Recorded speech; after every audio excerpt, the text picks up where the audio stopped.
Today's show is brought to you by Imperial Yeast. You hear us gushing over Imperial Yeast all the time, and that's because their yeast performs for us in every batch that we brew. Imperial Yeast is adored by commercial breweries and home brewers alike. Their pitch-right pouches are jam-packed with over 200 billion fresh yeast cells, guaranteed to deliver flawless, fast fermentations every time. Imperial Yeast strains are grown by a team of pro brewers and home brewers who live to help other brewers learn more and ferment better. Join any recipe receiving tier of our Trub Club and get a free upgrade to premium Imperial Yeast with every recipe kit that ships out to you. Learn more at homebrewhappyhour.com/club and come brew with us.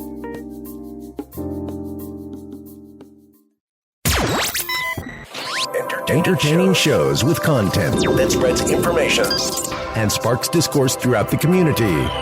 This is the Pearl Media Network. Conditioning a Kolsch. How often do you calibrate your hydrometer? And storing faucets and beer lines when they're not in use. This is Homebrew Happy Hour, episode 290.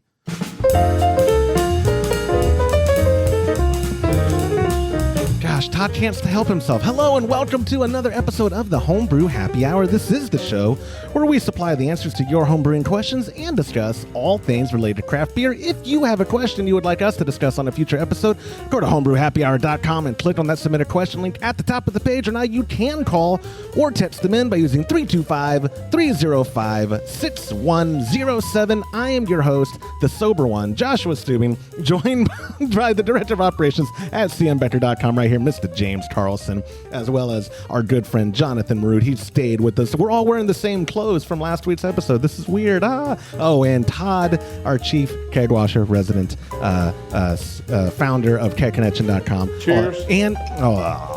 Light beer from Miller. So hot. Let me start just it's less filling. Tastes great. Tastes great. Literally before as we're recording, we're ready to go. I hit record.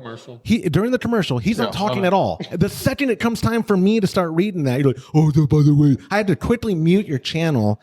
And you should know better than to not mute me. Oh, dude, you're the worst. No, you're right. You mean I should know better to leave you unmuted. Yes. Absolutely. To leave me muted. No. The problem was know better to not mute me. Yeah, that's what he said. Yeah. But the problem is I needed to mute you because I'm trying to do the read, the top read. Whatever. And you're on your mic going, let me tell you about this beer. It's very, very interesting what I was talking about. The beer is so old and it's so overcooked. Yeah. We're not really drinking Miller Lite. No, we just... Somebody left that here. Somebody left it in my barn. Who left it here, Todd? I don't know. I don't want to throw anybody under the bus. All right, then I won't either. Okay. But what we are actually drinking is a aged grapefruit pale. Yeah, that's Summer really good. Nights. It's the label's pretty faded, but it was we used Imperial citrus yeast, and it was bottled on 6/12/2020. I found 2 bottles in there, and I would say that it's not much aroma, but you get a little aroma still. It's still really good beer. Well, actually, more aroma than you think. I way over carbonated. I don't ever bottle, and then. It's pretty good. It's not bad for a 1.5 year old. Ooh, that does have some carbonic bite to it. Yeah. Mm-hmm. But what did you say it finished at? Like 7? It's all on here. It's 6.9. Man, as soon as you take a drink, it's got so much carbonation. That's what I'm saying. It explodes right in your mouth. It's hard to... Yeah. Jonathan, first off, thank you for all the information, for coming back down to the ranch. That charade of an experimentation we tried to pass off on last week's episode. I apologize. But we are committed to doing it. Absolutely. In a more scientific way, as in James will be doing the construction of the recipe. And it's just going to be a basic Pilsner recipe. Our favorite German Pilsner. And a noble hop. And then we're going to try different... our goal is to try to create something that you can do lagering at home at room temp. Yes, sir. And if you can do that and it produce a really good beer, then shoot, that's... Or we could do a hoppy Pilsner. No. Yeah, see that? Sounds good to me. Cheers. Not something I want to do. We don't even make you a permanent member. I need some help here. I'm outnumbered. Yeah, he's going to kick me out. Just let me do the production side of it, and you're going to take over hosting. That means 2-on-1 against James instead of 2-on-1 here. That's like nuts and gum. It just doesn't work. Yeah, exactly. That's what I say. A hoppy pilsner? Why would you do that? I think Lorena is screaming at the TV too, like, "Why, Todd? Why?" Fuggle. Yeah, Fuggles. That's Nobody her- wants A Fuggle IPA. Fuggle. Think about that. Oh, now we're crossing into the damnation territory. Like that's a level of hell in Dante's Inferno, I think. Fuggle IPAs. But anyway, Earthy IPA. yeah, the earthy IPA. Mushroom IPA. Real quick, the taste test results recap. The last week episode, which we did 8 minutes ago. I think overall, regardless of the lack of scientific experimentation we were able to do, I think it went well. In that, I feel like I'm gaining more confidence that this kind of style of brewing is going to produce solid drinking beer. We don't know for a fact. The one that you and I, Jonathan, agreed on was probably the 3470 out there. I liked that one the most. And I'm like, if I could maybe not do Sterling hops, but if I produced that kind of result with pressure in the garage and turn it in a week, and it's you would call that a pseudo lager at that point because it wasn't cold temps. And then cold condition it for a week, and then if even, and then Just throw in a keg, man. or just throw it in a keg. Throw in a keg. It's fine. I'm excited to try that. I'm excited to try that. So yeah, the results of that, if you missed it, that is episode 289. Go to homebrewhappyhour.com. It'll be right there on the homepage. Also, we are recording 2 episodes at a time because I'm at the beach right now. Hi, future Josh. I'm sure I'm having a great time. Don't get started on. Don't be jealous. No, I'm not taking beer this trip. I've determined. My dad. We're gonna probably get beer while we're there. Probably. I know. I mean, we're gonna get beer while we're there. But I'm saying my plan is to do whiskey and cigars at night because it's easier to take. Like my van. The older my kids get, the less storage I have for my stuff. And so my ice chest, which is actually Todd's ice chest, but when I borrow it, it becomes mine for like 8 months. And then I bring it back and then I borrow it. Real quick question. Do you have a trailer hitch? On the minivan, I don't think we do. Oh, because I have a basket you can put on the back. Do minivans? You would know more than I would. The idea of not taking beer to the coast really, really bothers me. I want to solve this problem. James. I do too. You know, I think that I've got a word for that, but I won't. When you get to the point I'm right here. where your children are dictating whether or not you can take beer to the beach. I just mean take it from I our think home. that there's I mean, I could something buy it there, wrong but I there. thought, well, if I'm not- Specs is just a few I know, miles exactly. away. Well, that's there what- you go. That's what Okay. I'm saying, but I still would have to probably lug a big ice chest. So I'm saying, I'm trying to, you don't think so? No, you can Just a little tote bag for the beach? I mean, when my kids were your kids' age, I would have been like, I know you love your favorite blankie and your little toy, but Daddy can't put his beer in if we Yeah, but they don't need the footwell, so you can just put the beer in the footwell because You know they what, just though? don't. That's actually a pretty good idea. Like, they don't need the foot. Or a Thule shell on the But there's roof. stuff that, dude, my girls take up a lot of room. We're gonna figure it out. Look, we're gonna figure it out. But last year I took a whole case of Frou. I took a whole case. I did. God, that makes me feel bad because I did a lot more than a case. Oh no! Well, that was one beer. I did a case of Frou. We didn't go through it all though, dude. We did a case of That makes it feel even worse. Paulina. We did their tall boy Pilsner cans, and then I took various left hand, like not their one offs, but their small batch stouts that they like the Wake Up Dead, and Galactic Cowboy, because at night, even though it was hot, I like those with cigars. Galactic Cowboys, and that's a hoppy stout, and you would think, Josh, why would you? I don't know what it is about it. It's delicious, but okay, you're right. Maybe I'll try to problem solve and take beer. Maybe you could leave a kid. I'll talk to my wife about that, Todd. We'll see what she says. Honey, just consider it. Yeah. My dad actually watches this show. He's narking on me right now. Oh, no, actually, by the time they're watching this one, I'm at the beach. So whatever I chose to do is what ended up happening. Oh, I'm so jealous. But then also this episode, this is July recipe, last call for Trub Club. If you want to brew, we went over it last week, that delicious Kavite Smash IPA. It's not too late. Join at homebrewhappyhour.com, or pardon me, patreon.com/homebrew happy hour to directly join at a recipe receiving tier, or go to homebrewhappyhour.com/club to learn more about what we're doing. We appreciate all the support of all the members in the Chub Club, paying or not. We greatly, the fact that y'all tune in week to week audio, video, and write-in and all that just blows my mind. Yep. We're eternally grateful for y'all. We couldn't be doing what we're doing without you, so we thank you for the support. Again, that's patreon.com/homebrew happy hour. My love for the ones that pay is greater, I have to say. We can't see. I'm not going to edit that out either. No bias. Yeah, no bias. But when you pay for recipes, I like you better. You're not wrong though. But all right, so we do have. Let me mute y'all's channels so that it doesn't get feedback. We have the ability. I've made it to where y'all can actually hear the questions. You don't have headphones on, but let me mute this because it's time for listener feedback. The sweet listener feedback comes from our buddy Andrew from Florida, but he's actually in Michigan. Hi, this is Andrew from. Hey guys, this is Zach formerly from Florida. Zach, from Michigan. not Andrew. There we go. I love that you guys are starting to test the waters with the pseudo lagers and the Kvike strains. I'm really interested to see how your experiments turn out. I called about a year ago asking about being able to ferment Oktoberfest at ale temperatures, and since Oktoberfest season is right around the corner, so it'd be cool to hear you guys maybe try to experiment with doing a Oktoberfest style beer with the Kvike strains. Now that I'm in Michigan, I am hoping that with the extra space that I have and access to multiple chest freezers, I won't need to do any pseudo lagers anymore, and we'll be getting into lagering as well as making a purchase with a keg system here soon. I'd also think it'd be awesome to hear you try out different strains of the Kvikes. For what it's worth, I met a home brewer down in southern Florida who had made a pseudo lager, and he recommended using another brand, not Imperial, that uses Lutra yeast, and he suggested the dry because it made a very clean fermentation style. So I'd love to see you guys try that out. Keep up the good work. Love all the information that you guys put out. Find it very useful and beneficial. Keep on being you guys. Thanks, guys. Zach, I apologize. I had Zach written down, but the first question later is from Andrew.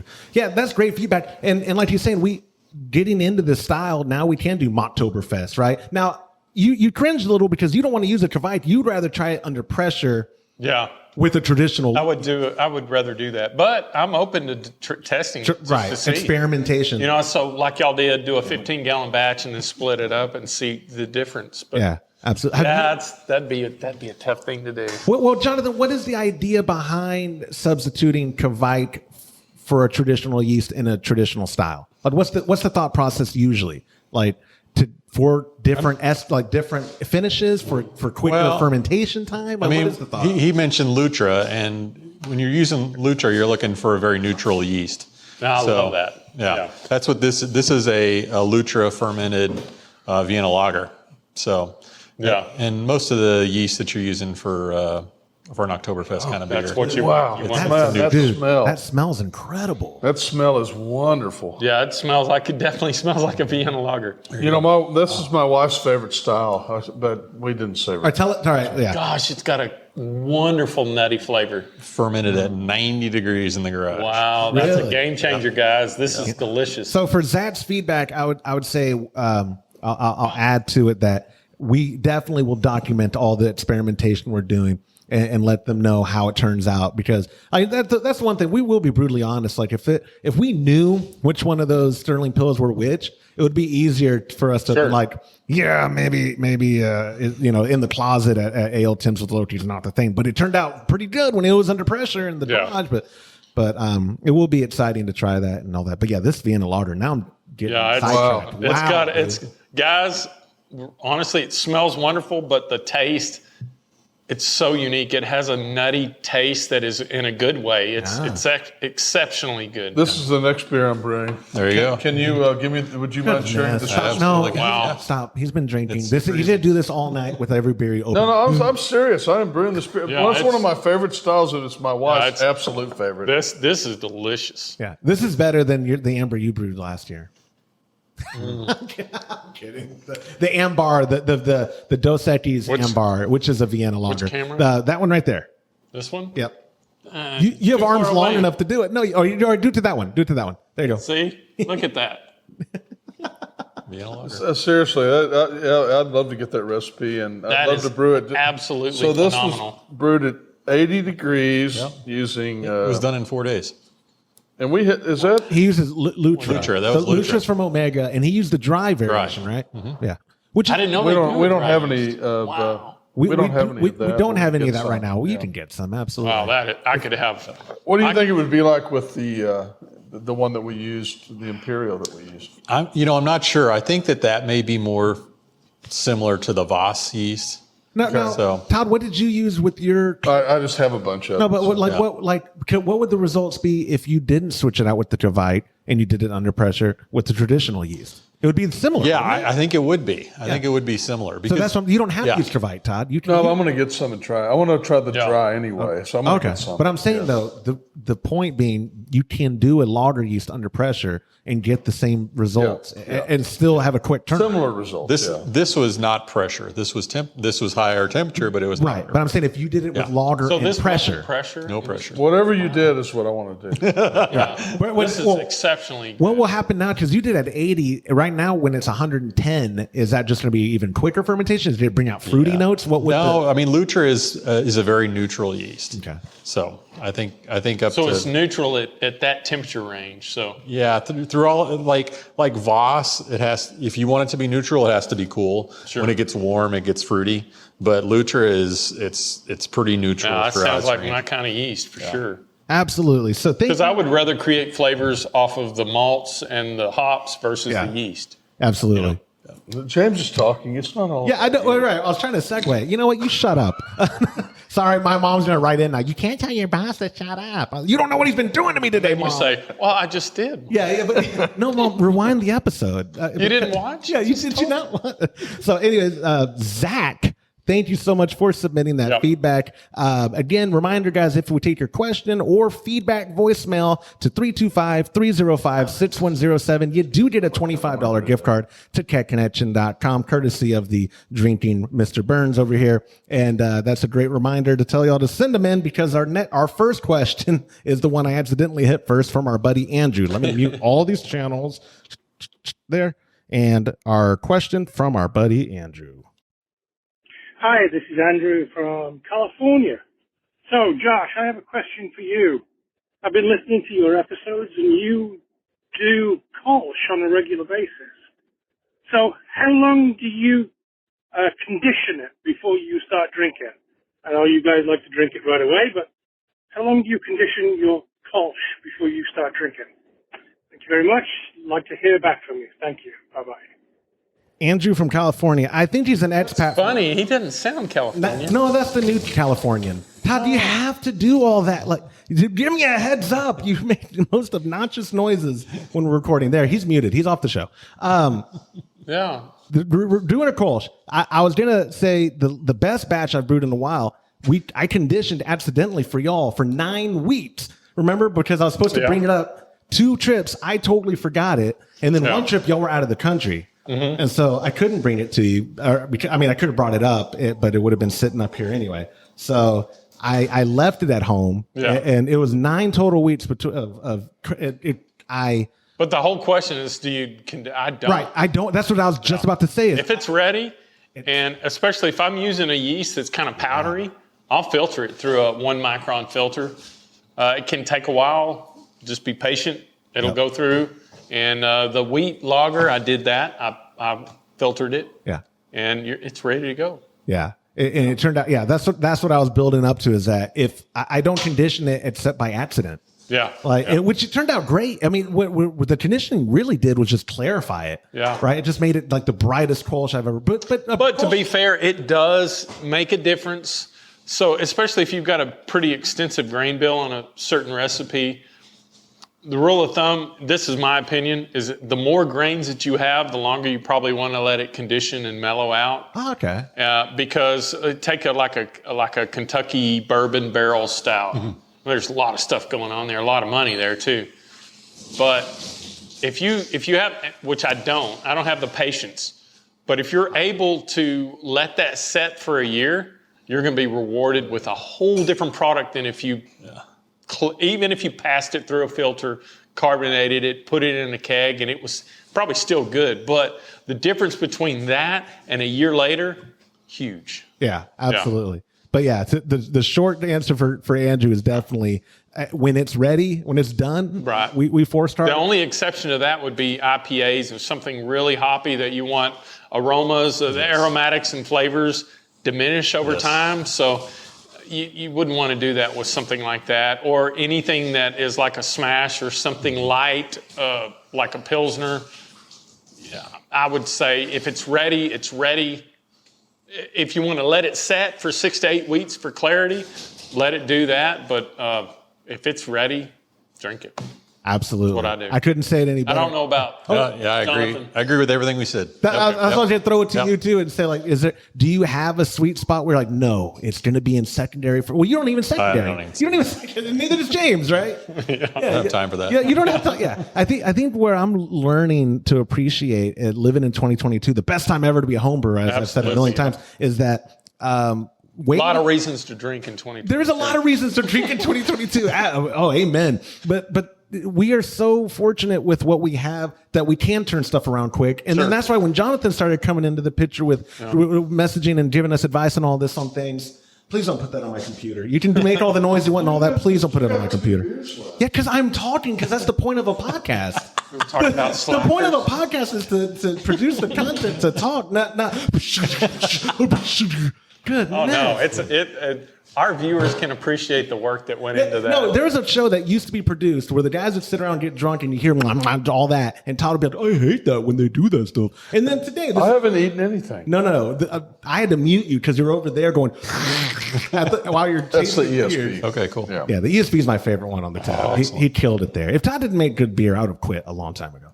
I don't think I've ever had a bad beer here. Todd. Not since he's been brewing up here. He's the professor, no doubt about it. No, it's been. I don't know about that. Yeah, I'll tell you, seriously, I'm sorry to interrupt your content, but there were two. There's the wheat lager and the Pilsner on here, and everybody loves them. But both of them you brewed. That wheat lager was surprising to me.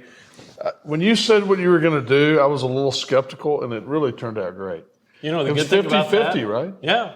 We got 3 more bags of that stuff. Oh, good. We have a lot of bags of white wheat. Yeah, so maybe that's what 50% white wheat and 50%. Yeah, 50-50. Did you want to go home today with any white wheat? Did you want to buy Sure. it? Yeah. Because we have 150 or we had a viewer call me on the phone, and he was like, I listened to the podcast, and I noticed that you said y'all have a lot of white wheat. I'd like to buy that. And I said, you realize how much a 55-pound sack would cost to ship? And, okay, well, we'll figure it out. Yeah. So I did. I called him back, told him how much it would cost. He was like, yeah, I don't want to buy that white wheat. Yeah, thank you, but no thank you. Same as the price Todd, of the what wheat. do you think about what do you think about Andrew's question? What do you have to add to it? Nothing. Good answer. I agree with him. I agree with you 100%. That's not true. I know his answer is the same as ours, so that's why I could throw him under the bus. You don't have a sweet spot of conditioning. You take in 4-star when it's ready. Yeah, I mean, Todd is probably, out of the 3 of us brewing, he's probably the most patient when it comes to conditioning. Totally. I mean, he will let it set with the glycol chiller on. Yeah. And when he feels like it's ready. Well, the last one I rushed, I screwed it up. Yeah, it was all. But also too, sometimes it's by accident in that he has too much beer. Like the lemon drop pills is in secondary there because he has no room. That last batch that he brewed was absolutely amazing. But I was going to keg it today, and Josh is like, "Dude, where are you going to put it?" Yeah. We don't have anywhere to put it. I'll take it to my house. And, Can you store it for me? I'll store it for you. No problem. I'll take care of that. All 15 gallons of it. Absolutely will. Andrew, thank you so much for submitting that question. Again, another reminder, if and when you leave a voicemail, we do give you a $25 gift card to kegconnection.com. Moving on, it's a text message from our buddy Preston using our hotline at 325-305-6107. Preston wrote, how often do you check calibration for a hydrometer? Can it change once you confirm it's calibrated once? I use a standard triple scale hydrometer. Thanks. I've never thought of that. I've always thought you just calibrate it to make sure it's right the first time. Make sure it's right. Is there a there's a wax seal on that paper. So that the reason why it's there is sometimes that will break and the paper shifts. And that's when you think, damn, that efficiency is awesome. That yeast, wow, that's really doing its thing, but it's super sweet. Yeah. Like if you were storing your hydrometer in your 111 degree garage, what kind of an idiot would do that? It's like, it's been fermenting for 1 day and we're at 1010. We're at 1010. Yeah, here's your sign. So would you in that instance you would recalibrate or you just replace? You can. You can, right? I mean, calibration on a triple scale is just checking to make sure it's right. It floats, yeah. Right. Well, it's not only that, but if you know what it's off by, then you can adjust for that. Okay. I just have to show you all this. I just think it's so cool. Awesome. This is a hydrometer, which God, I hope I don't break it. This hydrometer, you can see the wax is probably a little off on this. My dad gave me this, and for best I can tell, he used it for brewing beer sometime in the early 60s. No way. It's this camera right here. Sorry. No, you're good. So this that's awesome. Made in the USA, percent sugar from beer, temperature at 60 degrees USA. So that's pretty cool. Cool. Yeah. Yeah. That is super cool. How many hydrometers would you think you've broken? Davis something stores out of Austin. Yeah. The best selling sticker we've ever had that we still need to replenish is Todd holding a broken hydrometer. It's like a little crooked, he just broken and he was staring at my camera like that. And I turned it into a sticker and who knew it would sell out? We printed like 1,000 of them and it sold out. I would say, to answer your question, I've been brewing a long time. I'm sure I've broken more than 20. I believe you. Yeah. But those days are gone. Gone. He has the coolest thing. Oh, you go and Jonathan introduced it to us. It's a little machine that actually you just put a pipette amount of beer in it. It has to be degassed, right? Yeah. Well, usually wort. Yeah. Usually wort. Yeah. And it's called the Easy Dens. It's got a little glass loop in it, and you squirt some of the liquid in there, whatever it is. It could be water, it could be wort, and it vibrates that tube very slightly, and it talks to your phone, so it tells you what the gravity of it is. Yeah. Jonathan brought it up. With that for that brew day. Actually, it's got a photo on the front. So there you go. It's really cool. It is. I have enjoyed it. As y'all know, I like to make 500 measurements when I brew in a day. Yeah. And with this, it's just so easy. Milliliters. Yeah, just a little tiny bit. 2 milliliters, and I can tell what my gravity is every 3 minutes for the hour that I'm. Now, is this going to interrupt your drinking off of when you're testing it? Like when y'all draw from the sample valve on a conical. Is this going to interfere very with that rarely now? do we do that. Okay, yeah. Is this going to interfere with that though? Because sometimes y'all. That's like I got to check this gravity, that's what I'm saying. And you've got a collection tube that's basically a pint glass. Yeah, that's where I thought it was. Yeah, that's what I see. The only downfall of this machine. So what I'm doing now is you need 2 milliliters. The syringe holds 10 milliliters, so I pull out 10 milliliters and I go 2 milliliters out, and then I go.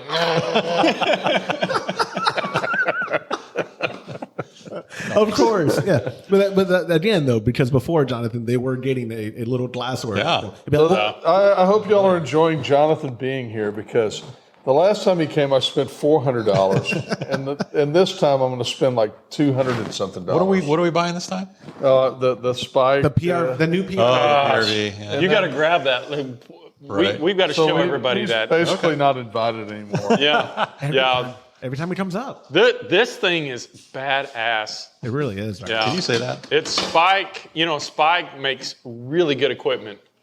Now this is absolutely overkill. Yeah, that camera's perfect. Explain it, because it's Spike's new PRV and Smunding valve combined into one. So it's got a nice fluid fill gauge here. It's got a gas port on the back, and it serves as the collection bowl up here where you put your sanitizer. So it'll bubble out these 4 ports, and you can adjust the pressure with this knob here.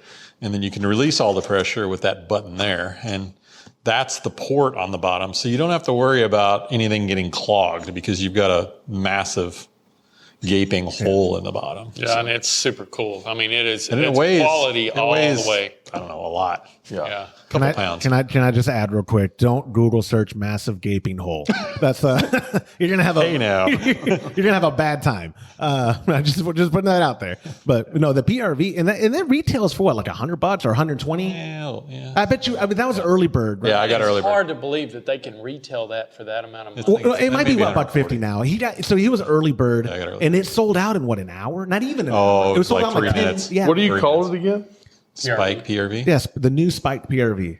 Or maybe spike spinning valve. Yeah. I think they called the new PRV. Yeah. Or PRV Plus, maybe even. Yeah. Because keep in mind, guys, this is all stainless steel. We've got a plexiglass bowl with Yeah. an O-ring. 140.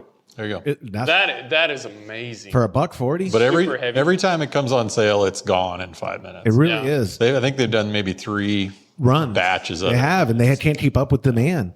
Yeah. But Todd's going to get one. Look, he's messaging them right now. Yep.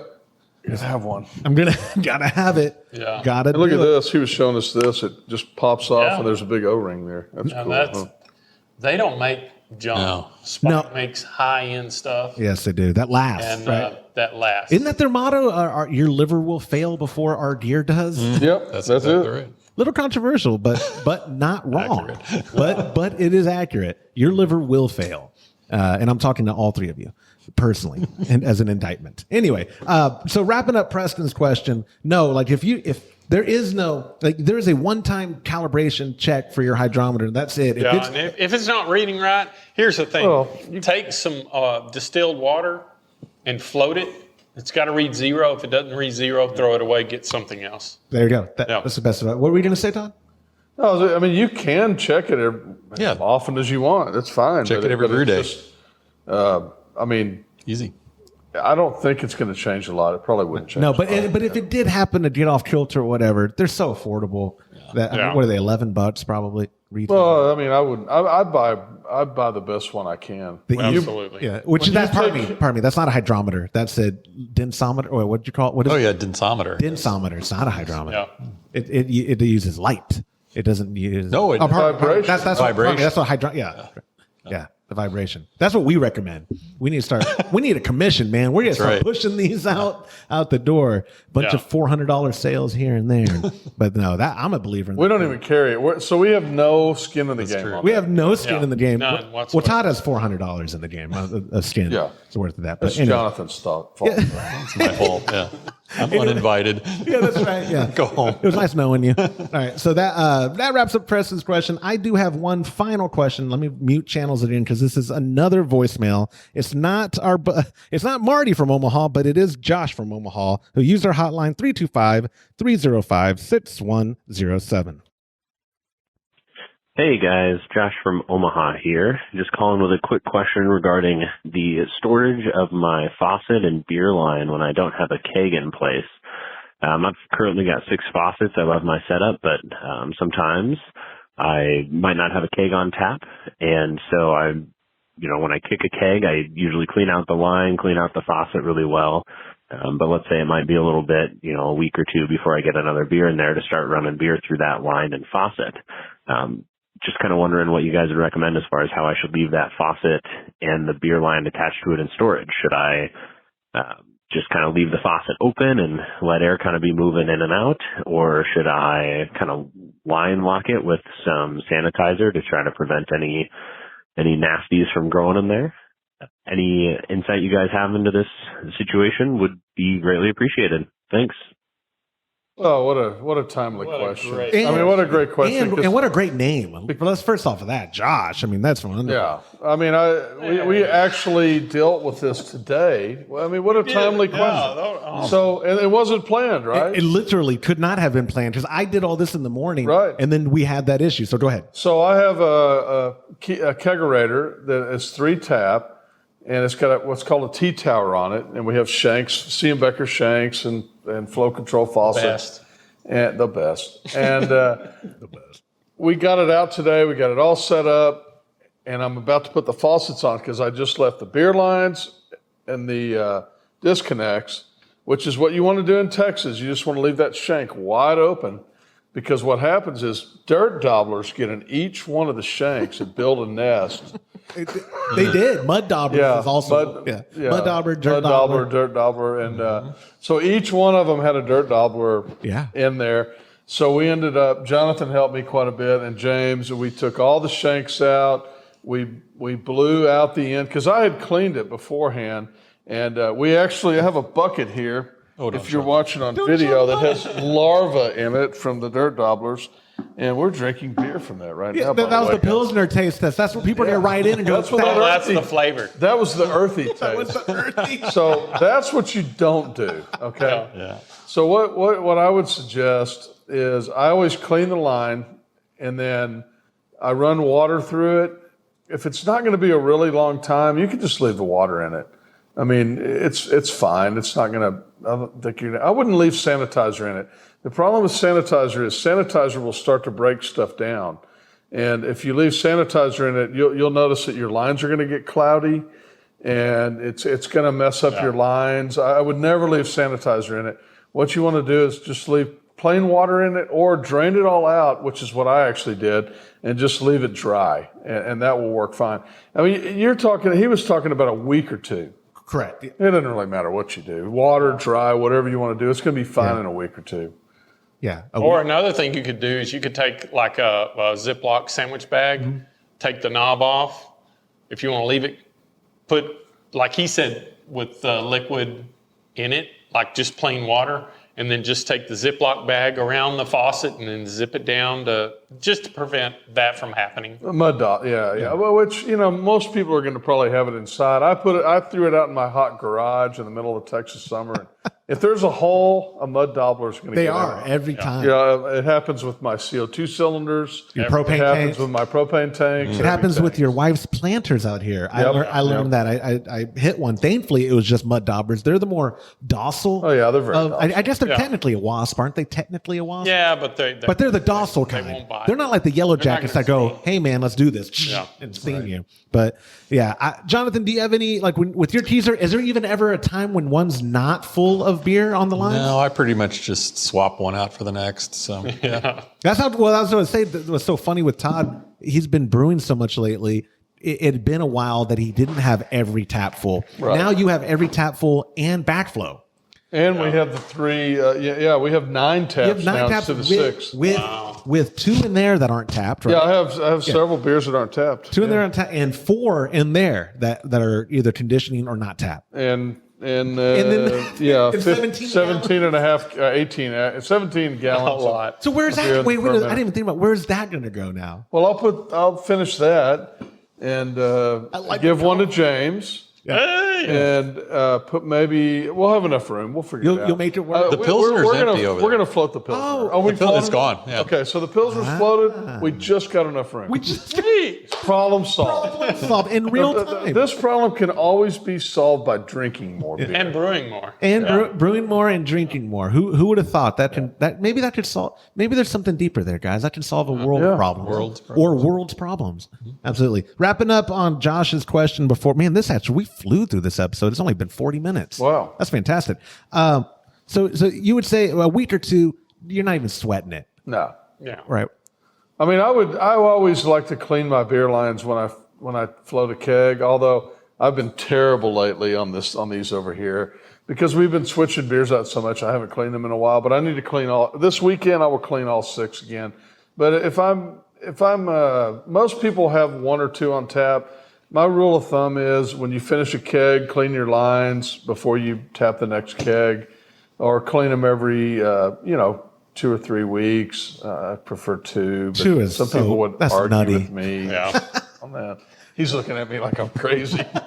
How often are you cleaning yours? No. But remember, don't weeks?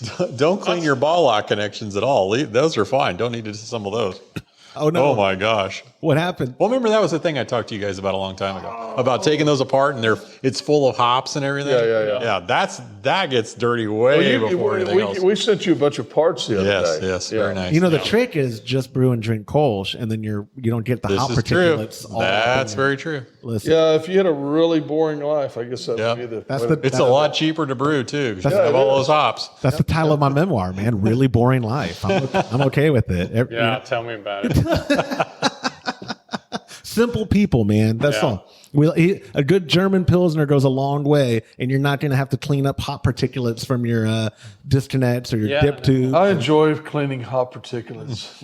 Yeah. Do you remember that? Hops are flavor, and flavor is life, right? My dad and I did a session IPA one time, and Joe was like, I called him, and I was like, hey, we're supposed to dry hop. I don't have any badge. He goes, I never use badge. Just throw it right in. I was cleaning out hops from my teeth for days after drinking it. It never cleared up. The disconnect kept dripping. It was, and it kept clogging. I always use badge. That little spring. Yeah, it kept clogging up the post. It was terrible. So I read a fairly extensive test they did, and basically, I think I'm doing this from memory, but like 6 of the people could tell the difference, and 4 couldn't between using hop bags and not using hop bags, and I'm like, if it was that close, I'm good with it. That Brewlosophy experiment. Yeah, that's right. Yeah, that was a while ago. Yeah, I remember that experiment, and I remember you talking about it. I mean, off air. Yeah, I'm like, I'm good. You're good. Exactly. Yeah, that's funny. Anyways, thank you so much, Josh, for submitting the question. One final reminder that when you leave us a voicemail to 325-305-6107, you do get a $25 gift card to kegconnection.com. Guys, that's all I have. We flew through this week. Well, it's probably better. I was trying to fly through because the more we drink, the more it could go downward spiral real quick. Well, not to mention, you're at the coast. I am. You gotta enjoy yourself. I am. I'm Go have a beer. I'm gonna go. Yeah, go have a beer. In that ice chest that you brought. Oh, wait, you didn't bring any beer. A gin and tonic is probably what I'm drinking right now. Yeah, go have a beer. You don't like gin and tonic, or gin and soda is my thing, not tonic. No. Pardon me, gin and soda. He made a weird concoction last gin and ranch water. Gin because that's all I had in my fridge. Because I have tonic, but you don't like tonic. I don't like tonic. Yeah. I don't know. The quinine and not the chemical. I like gin and tonic. Yeah. I mean, I like to have one at least once a year. Yeah. No, I like in the summer, right? I mean, it's a refreshing summer drink. No, not for you. No. Wait, so when we I don't do hard liquor. Is that a hard liquor? Gin? Gin is a hard liquer. Oh, it's a liquor. If it's distilled, it's a hard liquor. Oh, okay. I don't know the difference. Okay. I've seen y'all drink hard. What's the difference? Like, it's just beer. But the gin and soda is probably what I'm drinking. Or like you said, I would probably have a case of Fru, and because Todd is telling me, no, what you do is you take the ice chest and put your kid's stuff on this side of it and put this over here. Or get Fru. Get a case of St. Arnold's lawnmower. Get a case of St. Arnold's pills, summer pills. Can you? Can't you tie? Do you have a luggage rack? Can you tie it to the top? Oh, we do have a luggage rack. I didn't think about that. Yeah, you could tie the ice chest. Or if it's too heavy, you could tie your smallest child to the top. She is very petite. Vacation, right? On vacation with grandma. Or yeah. I think she was dead in that though, wasn't she? Anyways, guys, thank y'all for your time. Jonathan, again, thank you so much for coming from Fort Worth. Yeah, we really appreciate it. Fantastic. We had a good time. Yeah, we'll have you on in the future. Whenever you want, you tell us, man. We're at your leisure. We'll get you on. But anyways, guys, thank y'all so much, and we'll see you next week. Thanks. And that will do it for this episode of the Homebrew Happy Hour. If you have a question you would like us to discuss on a future episode, go to homebrewhappyhour.com. Click on that submit a question link at the top of the page, and now you can call and leave us a voicemail. Get you $25 to 325-305-6107. Get a free pack of delicious Imperial yeast along with our premium recipes when you join the Trub Club. Go to patreon.com/homebrew happy hour and come brew with us. On behalf of Todd Burns, James Carlson, and the Pearl Media Network, I'm Joshua Stubing. Thank you for listening.